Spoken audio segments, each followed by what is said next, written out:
वंदे मातरम दोस्तों। अभी कुछ दिनों पहले खबर चल ही रही थी हाइपरसोनिक मिसाइल के बारे में। हर कोई देश इस लेटेस्ट वेपन को बनाने में लगा हुआ है जिसका नाम है हाइपरसोनिक मिसाइल। लेकिन वहीं पे जो रशिया है उसकी तरफ से खबर निकल के सामने आ रही है कि उसका एक नया जो एयरक्राफ्ट है, जो फाइटर जेट है, वो डेवलप कर रहा है 6 जनरेशन स्टेल्थ इंटरसेप्टर, जिसका नाम है मिग 41। दोस्तों, रशिया की एक बहुत बड़ी कंपनी है मैक्योन, जो कि अभी इसके डिज़ाइन पे काम कर रही है और ये लगभग 2013 से ही इस पे काम कर रही है।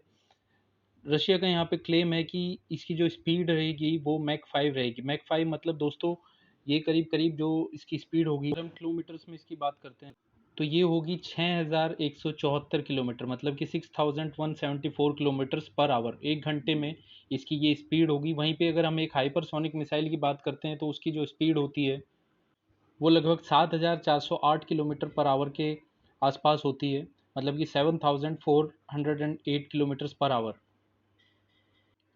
ये जो फाइटर जेट है, रशिया इसको इसलिए डेवलप कर रहा है ताकि वो अपना एक जो पुराना फाइटर जेट है मिग 31, उसको वो रिप्लेस कर सके। ये जो मिग 41 है, ये मिग 31 के ही कंसेप्ट पे बन रहा है। और जो कंट्री की जो फ्लीट है, जो देश की फ्लीट है 31 जेट्स की, मिग 31 जेट्स की, वो रिटायर हो जाएंगी 2028 तक, मतलब कि 2028।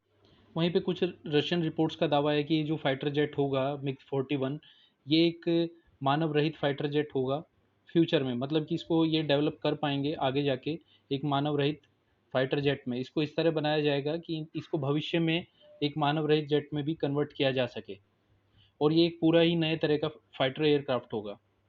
दोस्तों, अब सवाल ये उठता है कि इसकी स्पीड जो है वो एक हाइपरसोनिक मिसाइल के मुकाबले करीब करीब 1000 किलोमीटर के आसपास अगर हम मान के चलें तो उससे कम है, 1000 कम है।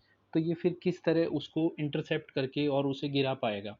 तो सबसे पहली बात तो ये है, जो फाइटर जेट का पायलट होता है वो इतनी स्पीड पे ट्रेवल कर ही नहीं पाएगा। तो एक अनमैन्ड एयरक्राफ्ट, मतलब कि एक मानव रहित एयरक्राफ्ट ही ये कर सकता है, क्योंकि जो ग्रेविटेशनल फोर्स होती है उसकी वजह से जो पायलट अगर इतनी स्पीड में ट्रैवल करेगा तो उसके साथ दुर्घटना हो सकती है।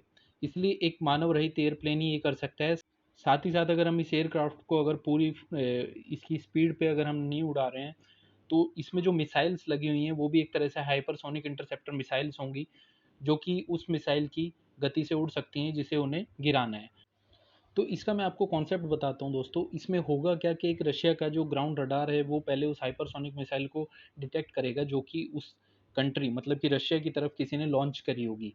उसको डिटेक्ट करने के बाद जो मिग 41 है, जो कि ये डेवलप कर रहे हैं, वो उड़ान भरेगा और उसको एक दूरी पे जाके, एक लंबी दूरी पे जाके उस मिसाइल को लॉन्च कर देगा। वो मिसाइल आगे जाके क्या है कि अलग अलग छोटे छोटे मिसाइल्स में बट जाएगी, और फिर वो सारे मिसाइल्स मिल के उस जो जो अटैकर मिसाइल है, जो कि रशिया पे अटैक करने वाली है, उसको ध्वस्त कर देंगे।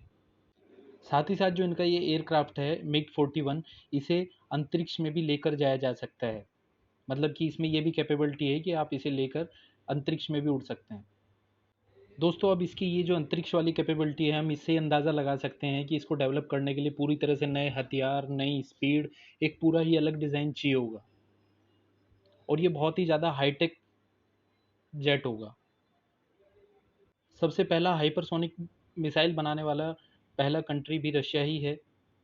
और देखा जाए तो ये जो इनका जो मिग 41 है, इस तरह का कॉन्सेप्ट लेकर चलने वाला भी सबसे पहला देश रशिया ही है।